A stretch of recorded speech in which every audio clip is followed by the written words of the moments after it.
So when it comes to colds, regular things that everybody knows, but for some reason we ignore it until we get sick.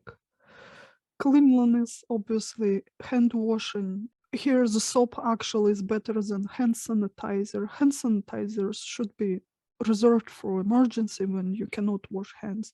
If you use hand sanitizer all day long, you strip your natural bacteria that's supposed to build a protective barrier, and you just kill it. So hand washing is better. Then you coming home from work or a crowded place, shoes needs to come off, coats need to come off and be put away or in a closet or covered with something because you picked up all those bacteria and you don't want to fly through the air. One of the very American habits to walk around in outside shoes through the house, and this is horrible. Make a habit taking it off. And then if you worked outside of your home, I've seen clients, sick people especially, first thing you want to do, well, you come home, take everything off, and you shower completely. You physically remove all those bad bacteria and viruses. Cleaning nose too, because that's where everything comes through. When you go outside, now everybody's sick, you can coat inside of your nose with Vaseline and don't plug it up. You still should be able to breathe. Just coat it lightly. What it does, it creates more of that physical barrier. So you breathe, you filter the worst things out, then you come home, you wash it off, clean it off. Then obviously through the time of the year when everybody's sick, would be sensible to avoid crowds. Limit your shopping, limit just hanging out in malls. That's too very American habit. Find yourself a better hobby. Also limit social interactions. I know it's a holiday season, lots of parties, lots of guests. I don't know, maybe you should become pickier with whom you party and who you invite into home. That would be sensible. And then dressing warmly too. Not every American aware of that concept, I noticed. Even in snowy days, I observe somebody walking outside in shorts without hats. This is very serious. Young men create for themselves these prostate problems. Inflammation creates scar tissues, and then they're crippled for the rest of their lives.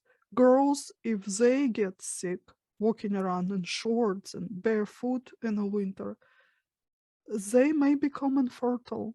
I see it all the time with my clients. And then even simply not wearing a hat during a cold day, 80% of your heat, your energy flies away. It makes difference. So layering, preferably natural fibers, cotton, wool, warm shoes, socks. I can't believe I have to say it, but obviously there is a need because people don't know how to dress. Yeah, you don't want open necks. You want tighter clothing, actually, not loose. Tighter layers keeps you warmer, and then you protect your body from the cold drafts. That's another thing you have to avoid. Don't sit under vent. Even the vent may be blowing hot air, but where you sit, it still feels like cold air moving. But at the same time, you have to make sure that you have fresh air. So maybe once a day before going to sleep, in your bedroom, open windows for 10 minutes and then close them. Doesn't matter what weather it is. You shouldn't be in a room while the windows open, but that will change the quality of your sleep and your health overall. Every day, your home should be aired out. Drinking cold and eating cold food in the winter too. I mean, doesn't make sense, but yet you see people doing it. Coke with ice. What are you hot? What is the reason for this? I don't understand.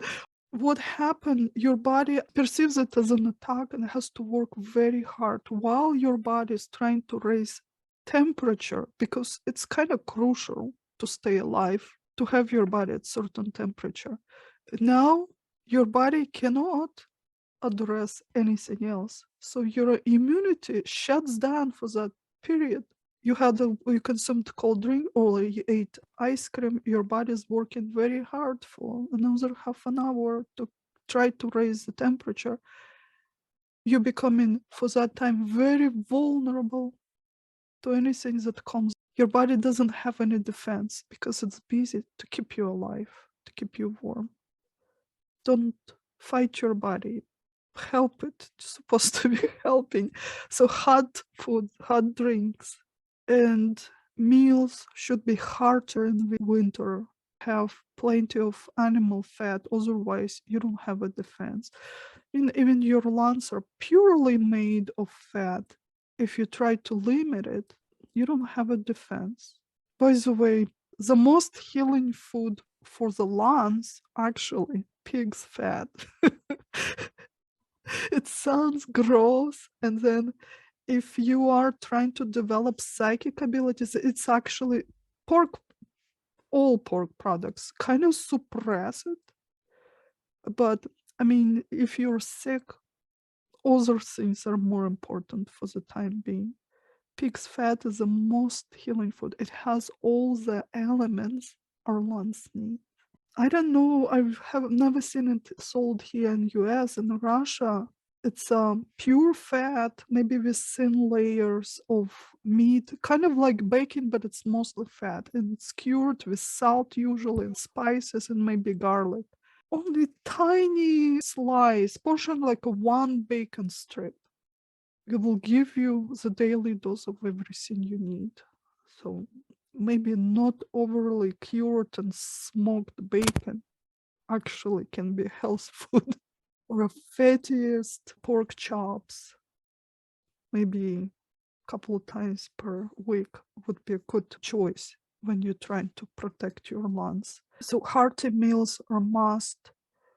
Then another thing you have to be aware of, naturally aspirin, acetylsalicylic acid containing foods, they can be used for when you're already sick to suppress the fever, but if you regularly consume it, you're actually putting yourself at risk. Raspberry, cranberry, honey, even if you have a toast with 1 spoon of raspberry jam, it's enough to make you sweat because it has natural aspirin. Or you had maybe some cranberry juice, 1 cup of cranberry juice, enough to make you sweat. And then if you going outside in that state, you're more likely to get sick. Only when you stay inside, and honey too, the same way. When you stay inside, then consume. So you don't do it before going outside. But if you got sick, instead of taking aspirin, you can have that. Just plain raspberry jam, put 2 teaspoons into a mug of your tea, mix it, and before bed, and it will make you sweat through the night. Body will release all the toxins, that muscle aches will go away. With honey, have to be careful too. When you have this wet cough, lots of wet mucus, thin mucus, honey will thicken it. But if you have dry cough and thick mucus and you already have trouble releasing it, honey will make it worse, will dry up. And even worse if you make tea with honey and lemon. So if your throat is already inflamed and dry, you think you're going to soothe it with honey and lemon, you may lose your voice, especially if you need to talk at work. Okay, when you already got sick and you have lots of mucus, hot water drinking through the day is helpful, but also there are herbs that break down this mucus and help to release. Marjoram, thyme, chamomile, and all means. There are many varieties. sip through the day. Well, it also relaxes inner muscles. So if you have digestion problems and problems with heartburn, those herbs will increase that. So then you don't want to drink it before going to sleep because it will make it even worse. It will open esophagus and you'll have a lot of heartburn. I like to mix it with regular black tea and then adding milk or even better, heavy cream to that tea will soothe too. Will kind of coat with fat. If you start getting stuffy, those herbs will be great. All of them sold as tea in tea bags. I don't like that. I buy in bulk by the pounds and they're very cheap. They're like $5-6 per pound. You cannot imagine. This is a bag literally like this full bag. It's a whole year's supply. So those are really good. Thyme, marjoram, chamomile, and meat. They're also, well, for the same reason why it may induce heartburn in some people. The same action actually helps to fight the viruses and bacteria because it stimulates gallbladder. And the gallbladder, what is this liquid called? Bile? Yeah, it's that bitter golden thing. It gets flushed out while you sleep and goes through your entire body and kills because it's a poison against viruses and bacteria, even small parasites in our colon. So it flushes through, especially chamomile. But one tea bag of chamomile is not enough to make that happen. You need 2 tablespoons on a big mug and it has to brew for at least 20 minutes. Thermos is great, or even simmer it in a pot. It becomes a bit bitter, but you want that. The spices are like nuclear weapons against viruses and bacteria, so more of that should be added to all foods. Cinnamon, nutmeg, cloves, black pepper, red pepper, coriander, ginger, turmeric. Golden milk can be consumed if you do well with milk. If not, cow's milk, then unsweetened coconut milk. Almond milk is not healthy, actually. It creates stones in the kidneys. So coconut or cow's milk, simmer gently in a pot, add all the spices, add more fat, butter or coconut oil, and honey. It's delicious. 1 cup an evening. The same spices can be added to coffee, hot chocolate, oatmeals, any soup really. So the more the better. But also garlic, onions, horseradish, and mustard have this ability to. They're very potent. Actually, with garlic, have to be careful. Garlic is a medicine. It's not food for daily consumption. It breaks down the membranes of blood vessels. And imagine what it can create in the brain. But as a medicine, it's very potent. It's a natural antibiotic, the bacterial antiviral, very powerful. So if you feel that you're coming up with cold or already happened, raw garlic, once you cook it, it's not as potent. Chop when your soup is already cooked and in the bowl, maybe a little bit chopped. In your salads. This is how we eat in Russia. Hot chicken soup if you're sick, because it has tryptophan. It's relaxing and very good for you, easy to digest. Then toast with butter, which is too crucial for you, especially when you're sick. With butter, mustard, which kills bacteria and viruses, and we peel few cloves of garlic. So you bite a little bit of toast, a little bit of garlic with soup. It's super delicious. I hooked on it. All my American friends, they love it. Yes, it's also prevent pregnancy because nobody will come close to you if you smell like this. So garlic will kill a lot of bad things, but also raw onions have this ability, not as potent, milder. horseradish and, well, mustard. So get creative with this. Vitamins, obviously, I'm not medical doctor, but I suggest to look into it or consult with somebody. Lysine supports immune system, strong anti-inflammatory. Actually, it's one of the anti-aging elements. It also builds collagen, but imagine if its effects are collagen this way, it probably builds up all our tissues. Very cheap, non-prescription. I buy in powder, $6 for a pound bag. Well, I also mix it into skincare because it thickens the skin and makes it more elastic. But imagine if it does that outside, inside, it probably creates more miracles. For cold sores, you simply put powder if you have. But it is very, very strong immune adaptogen. Alpha lipoic acid is anti-inflammatory, non-prescription too, cheap. Zinc for immune system. Then regular elements that we should be really getting with food, but our food is so depleted. Magnesium, potassium, calcium.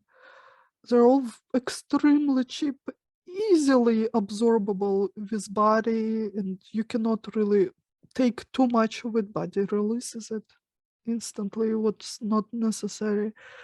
But if you have body aches, if you cannot relax and fall asleep, if you have spasms, those are the elements that you need. Then what else? Vitamin C, when you just coming down with cold, you're supposed to take a bit every half an hour. The only side effect of taking too much of vitamin C is diarrhea. But you have to take so much of it to make it happen. In some clinics, they do intravenous. They claim that they cure a lot of illnesses just with vitamin C when everything else fails. But when you coming down with sickness, not what the bottle says, but much more. You'll have to look up how much your body needs and calculate by weight. That makes huge difference. I mean, if you got sick, still your body will have to go through that cycle of sickness. But you can shorten it and you can help yourself feel more comfortable. Iodine, we don't get nearly enough of what is needed. Where I'm from, there, I don't know, I mean, things change now, but when I was growing up, it was required by law to take certain amount of iodine weekly. There was like one pill. In school, our nurse came once a week and gave us one tiny, it's called antihistamine, tiny like a sugary pill. But you can get in so many different forms iodine, and literally every cell of our bodies needed it. Immune depends on it. That's why Japanese people don't get as sick as we do here, because they eat seafood and seaweed and all sorts of good things we don't eat here. If you'll get on drops, it may improve your immune system drastically. Easy test if your body has enough iodine or not. You put iodine tincture on your skin. If it goes away within few hours, you don't have enough. If it stays there overnight, then your body has plenty. I know Americans are afraid of iodine for some reason. It's a good thing to have. When you have sore throat, you just coming up, you add few drops in a cup of warm water, maybe a teaspoon of salt, regular table salt, a bit of baking soda. This is a great thing to gargle your throat. Gargling throat is important in the beginning because that's one of the first symptoms usually. The bacteria, the virus did not penetrate far enough yet. This is the first barrier. If you take care of yourself at that very beginning, you might not get very sick, or at least you'll shorten that span of sickness. So gargling, whatever you have, salt, baking soda, iodine is great. If you don't have anything else, then hard liquor. You gargling, you spit it out. Yeah, people say drinking hard liquor is helpful. I think it's just weakens your body. Your body is already compromised. Why would you put more stress on it? I don't think it's helpful. So iodine for gargling. Also, if you, especially if you have a deep cough and very stuffy chest, iodine is great. You draw this Q-tip like a griddle. It has to be, so we've been told 1 centimeter by centimeter. It's like a third of inch. So you just draw grid on your chest and on your back if you can, or if somebody can, but if you can't, just chest, and on the soles of feet. There is science behind it. They did study how it penetrates through the blood and kills the bad stuff in the lungs and bronchs. Yeah, that's the number one thing I would do if I get sick. And I rarely ever get sick. Rarely. Clear stuffiness. You can massage face, only you have to be very gentle because imagine all those passages already inflamed and stuffed up. So you don't even have to know the like special points. You go through the entire face, but very softly. You don't want to pressure or rub. You simply put your fingers for like a minute or so and you move them without applying any pressure. But you'll hold for at least a minute. You'll feel actually things happening under your skin. It feels really good. Activates that draining of lymph and mucus. Here's like we have little bags here. The way you breathe will improve. Then here we have like deeper passages of lymph. If you just hold it for a minute, things will improve, the swelling will go away. And then it's kind of drains here, you can just rub gently. And then we have pockets here, simple applying of hands will improve the circulation. And nose will open up and eyes will feel like you more fully awake. Well, I think I went through everything I wanted to say. So keep things clean, dress warmly, obvious ones, eat well, regular hearty meals with plenty of animal protein and fat.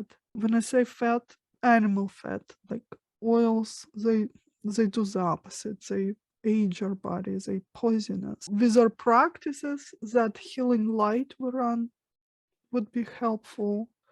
Grounding kind of puts you back together too, is helpful. Then if you're really, really sick, that floating meditation we did would make you feel better. Then also, well, to think about your immune system compromised, already under a lot of stress. So you want to withdraw as much of your focus and attention from outside, bring back.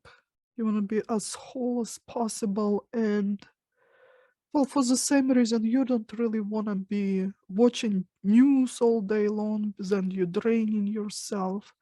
And for the eyes, it's not good too, to watch when you're sick, to watch TV or read. If you did, you probably notice you get pain and pressure right away. Some of the doctors actually believe that in fall, winter, another reason why we get sick, because through the summer our body accumulated too many parasites.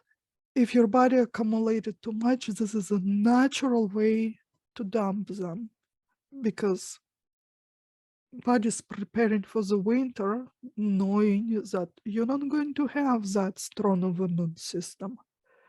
How to dump them? To raise temperature. So your body gets sick with whatever.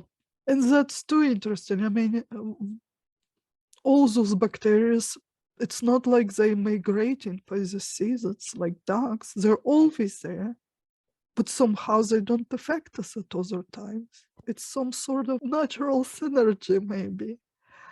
And esoterics say viruses are helping us to evolve too, because climate, food, everything changes. And that's one of the ways of getting reprogrammed. So they kind of embed into our body and trigger some change, and we go through the adaptation. Yeah, viruses are very interesting. They're not live beings. It's a program that affects our cells and mitochondria. So it penetrates and passes the information, and whatever, sickness, it's how our body received the information. Oh my God, what are we gonna do now? So, but it's very fascinating topic. If you'll have time for looking how it works, will make more sense what's happening with the body. I did use hypnosis once I got sick, and actually did the pain hypnosis, and that, I tell you, I felt good after that. So what you're saying of being drawing within was absolutely worked for me. I've been doing I actually got pumpkin spice from Sam's. I know it has mace in it, so I didn't know if Mhm. mace is good, but it was just for like $8, $9. It had the cinnamon, all those spices you had talked about. So I've been doing that daily with my coffee. I kind of smiled when you said about eating pork fat, because I am going to eat pork barbecue for lunch. So how about cabbage? Is cabbage pretty cleansing? Oh yeah, yeah. It's helps our body to release cancerogens. Well, it has also lots of fiber, which is helpful too. All cabbages, cauliflower, white, purple cabbage, Brussels sprouts. So they are very interesting too, because they actually suppress iodine. So you Oh, cannot consume it more than twice a week. mm, Also, if you eat it cooked, temperature will destroy some of that effect. But there should be regularly in the diet too.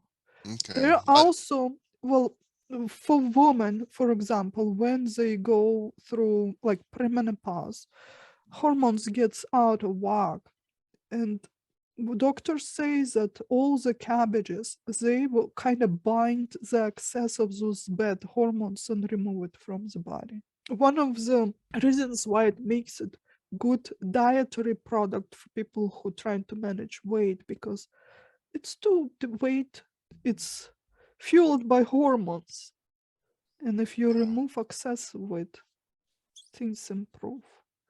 I guess the one thing you're talking about, not eating a lot of garlic. I generally have garlic, like a garlic tablet every day, kyolic, which is aged garlic. Uh-huh, Is uh-huh. that something I probably should drop out? Because I do have inflammation, soreness in my joints. I mean, I do that and it's painful. So is that something I probably should stop? But that's something that you need to track, see how it affects you. So, sure signs when you have trouble sleeping, and also it affects memory. Heavy fog, you know, mental fog, Yeah. that's can be effect of constant garlic Yeah, eating. I sleep well. I go right to sleep. I think I'm fairly sharp memory wise. I eat a lot of the same things. So bell pepper, onion, broccoli, a decent amount, cauliflower, not so much, Brussels sprouts, so a lot of cruciferous. So I'm thinking that I need to find a source of iodine for sure. Seafood, seaweeds, which you can get dried. The seaweed, like Trader Joe's, the seaweed is fried and it's in sheets. So I have some, but I haven't eaten it. So what's a good seaweed that I don't know. I is mean, it gets, you have to consume some every day, and it's not a product you can eat every day, honestly, you know? so, Uh, so if I go to the Chinese or the Asian food market, they have an abundance of seaweed. Yeah, I Um, like in salad. I like, I can, the salad. I like that, but even that I want it every day. I cannot imagine. I just buy drops. You need like two or three under your tongue, and tasteless, and I know that I got what I need. With iodine too, even seaweed some are so concentrated. If you're not used to it, it will give you like heart palpitations and sense of that anxiety that comes out of nowhere. So if you overdone, and how will you? There is no way to accurately measure how much you consume. Seaweeds, something as delicacy, once in a while is great, but for daily consumption, we're not used to it. We're not like Japan. We've never consumed it in this amount. yeah, And well, all seafood has iodine too, but are you going to eat it every day? I can't. nah, nah. Yeah, I can't. So I guess balance of something here, something there, but drops to Well, something else. Ghee as opposed to butter or cream. What about ghee? ghee. That's if you cannot digest milk protein. If you're not doing well with dairy, you boil it, it separates milk solids. You remove this, you purify. This way, butter lasts longer, it's more pure product. It doesn't burn, you can cook on it then. Like, real butter will burn if it's overheated. But on ghee, you can bake with this, you can fry if you want to. It's the healthiest thing to Yeah, fry on. I make my own because it's kind of expensive to buy, and then it has such a bright yellow color, suspicious color. I don't know what it's made of. I make my own. I buy a lot of butter, and I make some, put in jars. yeah. Aldi just got their ghee was really expensive, like $12 a jar, and they just got another brand that's a whole lot more inexpensive, but I don't know what the quality is, but it was like half the price. So you Takes actually have both. takes half an hour to make. Then you heat it, and then it starts separating. You just scoop it. And the Okay. solids I don't throw away. I bake something with this too. I don't throw away anything. Yeah, and it lasts long. Put in a jar in the fridge. Sometimes I fry potatoes on it, but mostly I cook on even on regular butter. I don't really fry food. If you just lightly saute or eggs, butter's not gonna burn. Yeah. Another thing I forgot to mention is probiotics. Sauerkraut is the best source. The I have health. some, I just need to eat it. And kimchi, I Eat probably have two or three kimchi. jars of that. I just need to, Yeah. Sauerkraut is hard to eat. The way it's kind of just sour and not very delicious. We dress it up. I add carrots. At home, we did sauerkraut already with carrots. what So about, I or go ahead. buy here, I'd add shredded carrots fresh, then white onions, then whatever fresh greens I have, dill, parsley, scallions. If I don't have any, that's okay too.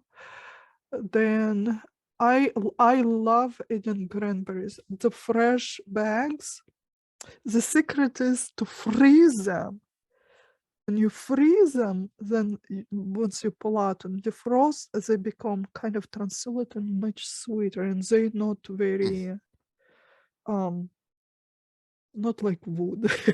So just need like handful for a bowl of sauerkraut. It rinse it up, so defrost, and I throw it there. A little bit of sugar or honey, and well, then you can add a little bit of olive oil to dress it up. And this way, you can eat a lot of it. okay. Delicious. What about aromatherapy or saging or anything like that for air cleansing? Oh yeah, yeah. That's probably why our ancestors used so much of incenses. and saging because it does kill bacteria.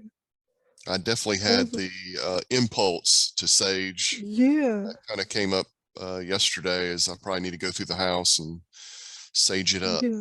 Oils the best actually rosemary, eucalyptus, all the mints and citruses. They all have these antibacterial properties. Well, what I do, I collect all the peels from my citrus fruits. They just lie in a bowl and dry. And when I have time, if I'm in the kitchen anyway, I'll throw some in a pot with water and I'll boil it. And you'll see oils released. So as it evaporates, it fills the house. Smells amazing, but it also antibacterial. Sometimes, so I'd boil it for a while. Then I add this liquid into spray bottle and would spray. You do want to have more humidity in the winter house. Air's too dry. That's why, things not pleasant in the nose. I just hang regular towels like on a chair and I spray this water. Hmm. So water, I dampen the towels. Over time, it evaporates, adds more moisture into the air, but also I have those oils in there. Hmm. White vinegar kills most of nasty stuff. And if things are really, really bad in the house and everybody's sick, just solution of water and a little bit of white vinegar on dampen the towels, have some honey. But over time, it's not going to smell nice. Yeah, yeah, So I can oils are imagine. better. Oils are better. So I'll just Yeah, spritz on my towels. yeah, So I've like, got a it's not a vaporizer, but it's like you put water in it and then put some drops of oil in it, and it's also an ionizer. oh, So nice, so nice. I'm doing frankincense right now. That's one of the strongest antibacterial. Okay. Yeah, Well, that's what's going right now in the back. Well, you can't see it in the background, but yeah, that's a good one. But also just simply adding it into a lotion or any oil really that is pure, small bottle.